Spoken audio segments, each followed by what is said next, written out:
It's Monday, March 27, 2017. This is PSN News. A verdict was finally reached in the former Penn State President Graham Spanier trial. We'll have all the details coming up next. We'll also bring you the latest updates on the mumps outbreak on campus. Stay tuned.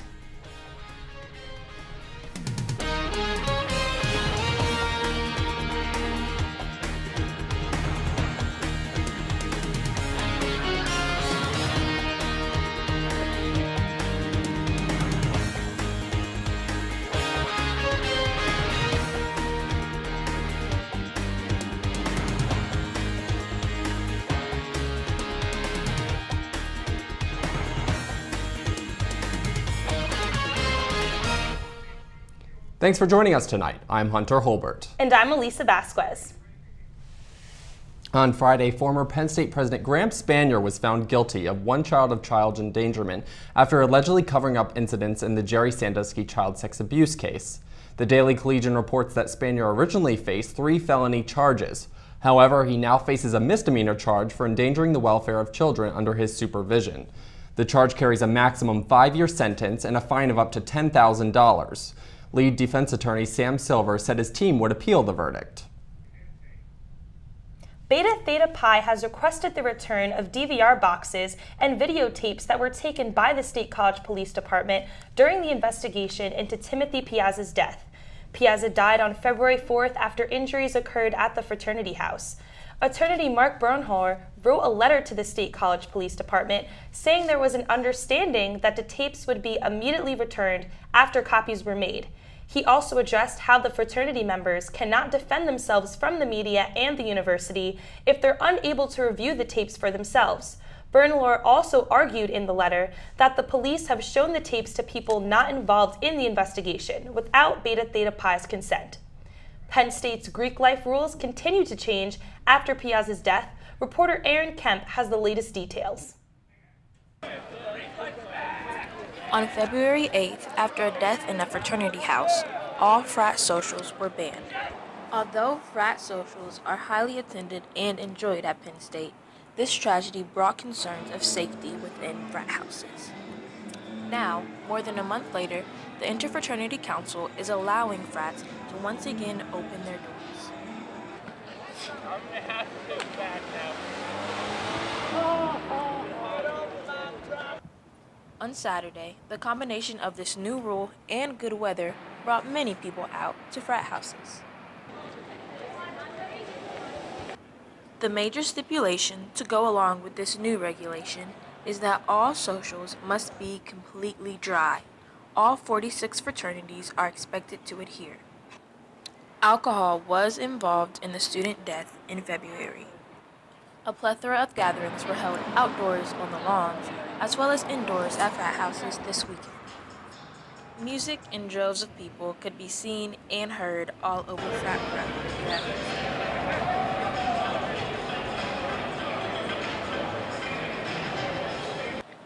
Reporting for PSN News, I'm Aaron Kemp. There was a little extra color on Penn State's main campus this Friday for the annual Pride March, which capped off Pride Week in University Park. Members of the LGBTQA Student Resource Center could be seen waving rainbow flags while walking throughout campus as a symbol of unity. Many events were held throughout the week, including workshops, performances, and lectures from distinguished students, faculty, and staff. Many attendees, including LGBTQA Programming Coordinator Carrie Frutigman, emphasized that Pride Week is a way for the community to celebrate their accomplishments and spread awareness. The date for the next year's Pride Week will be announced in the coming months. Well, the number of reported mumps cases on campus continues to rise. Reporter Odessa Meredith has more on the outbreak and what's being done to prevent more cases on campus. Over the past few months, the number of confirmed mumps cases in the State College area is rising. In January, the first confirmed case of mumps was identified. As of March 13th, 17 cases have been identified. Medical officials have been working to know the signs and symptoms of the disease. It has targeted many Penn State students. University Health Services Administrative Assistant Kathy Stout is one official aware of the symptoms. People don't know they have it until they actually come down with the feeling of overall malaise, They'll have a fever, headache, but the true tell sign is when they have the swollen glands along their cheekbones. On the Mount Nittany Medical Center website, a press release has been posted about mumps. This press release tells people what they can do to stay safe and what to do if they have been exposed. For students who contract mumps and have those classic signs, they will be placed in isolation for 5 days. We do have isolation rooms on campus for students to be able to live for those 5 days.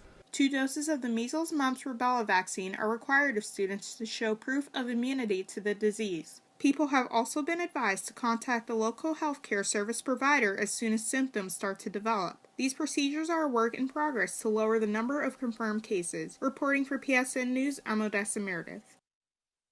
Penn State just wrapped up its Sexual Violence Awareness and Prevention Week on campus. Reporter Laura McKinney was there at this week's kickoff event. Cheryl Woo-Dun kicked off Sexual Violence Awareness and Prevention Week in the Freeman Auditorium as a distinguished guest speaker last Monday. Woo-Dun is a New York Times bestselling author and Pulitzer Prize winner who came and spoke about human engagement across the world. Freshman Tyler Akers said he enjoyed the way she spoke about issues on a global scale. I think she was really awesome. She spoke about poverty on like a global issue rather than just here at University Park, so it like made SVAP Week really come all together. Woo-Dun also touched on her experience working with the voiceless and misrepresented communities and encouraged the crowd to do the same. Penn State student Jake Griggs said he liked how Woo-Dun used examples in her speech. I really enjoyed it. I thought the stories she told were especially enlightening. I think they were really good examples of the things that she was talking about on a broader scale. Closing out the event, Woo-Dun harped on the importance of empathy and how it is essential to human nature. Reporting for PSN News, I'm Laura McKinney. Don't go anywhere. We'll have your State College weather forecast coming up after the break.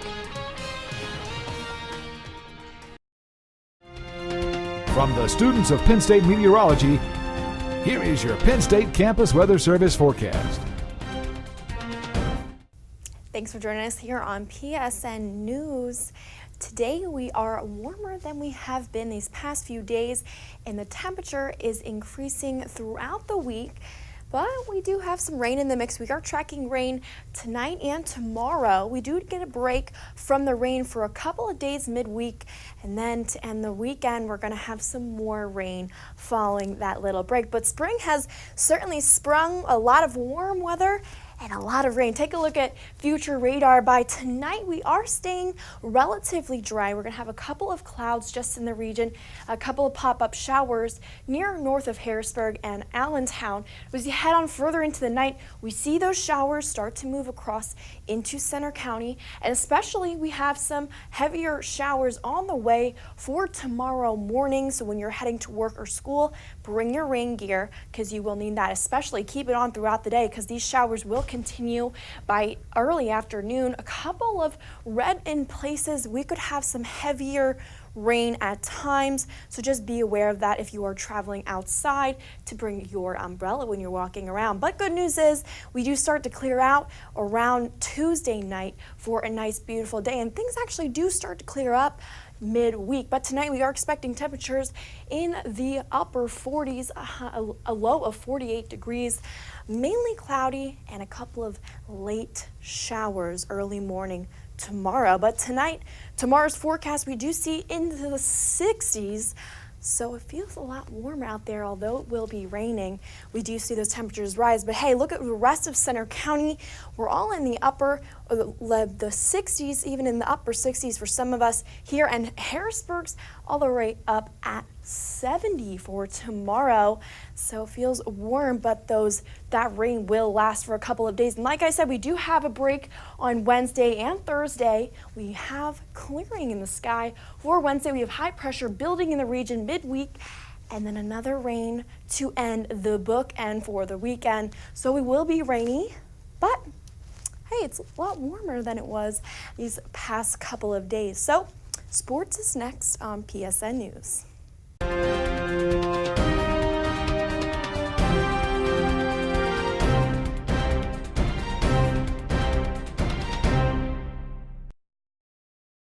Welcome back to PSN News. I'm Alissa Devine with your PSN News Sports Update. Penn State men's hockey made history this weekend in an astonishing fashion. In the Nittany Lions' first ever NCAA appearance, the young team scored 10 goals against Union, ranked number 6 in the country. It was the first time any team has scored 10 goals in the tournament since 1990. And the Dutchmen are no team to sleep on. They have two of the top players in the nation. Mike Vecchione and Spencer Fu are Hobey Baker finalists. In hockey, that translates to the best player in college hockey. The accolade is a huge step for Penn State, a team known to be inexperienced and to have ruined college hockey. Their incredible run for the Frozen Four ended on Sunday after a 6-3 loss to the number 1 ranked Denver. But for a team that didn't even exist 5 years ago, a game away from the Frozen Four speaks volumes for what Penn State hockey has to offer next year. Men's lacrosse is also making history for Penn State. For the first time in program history, Lax is undefeated in non-conference schedule. This team is currently sitting pretty at 9-0 after another resilient performance on Saturday. The Nittany Lions defeated Cleveland State with a 15-8 win before entering Big Ten play. But it didn't come easy. Offensive production had to come from all over the field, with 10 players contributing points in the game. And it was once again the attacking trio of Nick Aponte, Grant Ament, and Mac O'Keefe that secured the win. With 9 straight wins and offensive firepower from Penn State's starting attacking unit, men's hockey is confident going into this week's next tough matchup against Ohio State. The March Madness Final Four is finally here. In the East, number 1 seed Gonzaga will face off against number 7 seed South Carolina. And in the West, number 1 North Carolina will go head-to-head with number 3 Oregon. The UNC Chapel Hill Tar Heels were the last team to make it into the Final Four after a thrilling 75-73 win over number 2 seed Kentucky. It was Luke May who hit a late jumper with only 0.3 seconds left, propelling the Tar Heels to their second consecutive trip to the Final Four, and their 20th all-time appearance. Tip-off for the East will begin on Saturday, April 1st at 6:09 p.m., and for the West, the Tar Heels and Oregon will face off at 8:49 p.m. Well, that's your PSN News Sports Update. We'll be right back with national news after the break. Republican leaders abruptly pulled their proposal for the American Health Care Act from the House floor on Friday. This comes as Speaker Paul Ryan and many other House Republicans realized they would fall short of the required number of votes to pass the legislation. The decision leaves Obamacare in place and raises questions about the GOP's ability to advance other high-stakes priorities, including tax reform and infrastructure spending. Trump said he would not ask Republican leaders to reintroduce legislation for the time being, and congressional leaders made it clear the bill was dead. Many Democrats consider this a huge win, though the Trump administration insists that Obamacare will eventually fail. AT&T, Johnson & Johnson, and other major companies have recently announced they will not be working with YouTube after their ads appeared next to offensive and derogatory material.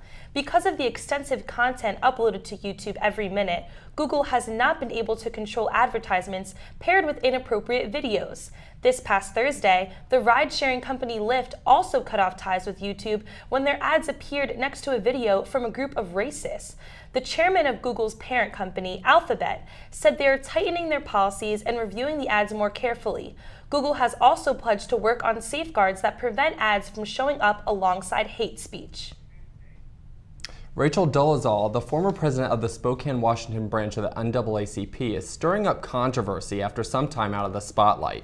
Dolezal has released a new memoir called In Full Color: Finding My Place in a Black and White World.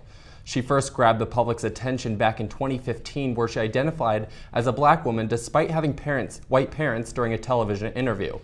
Due to the backlash, she stepped down from her post at the NAACP in Spokane. Dolezal said in a press release that she wrote the book to set the record straight about her life. The memoir describes how she was molested and mistreated by her family, which led to her embracing a different heritage than her own.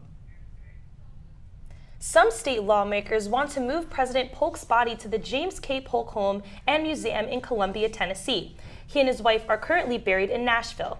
Senator Joey Hensley supports the relocation of Polk's body, saying that his tomb is an out-of-the-way spot and that he deserves better. However, while some agree with this proposal, Polk's distant relatives do not, saying that the whole idea is mortifying. Jeff Yarbo, a Democratic state senator from Nashville, disagrees with the idea. He said that if Polk's body is moved, it will result in a national news story. A vote could happen as early as this week. And that's all for us tonight here on PSN News. Be sure to check us out on Twitter at PSN News. Thank you for joining us.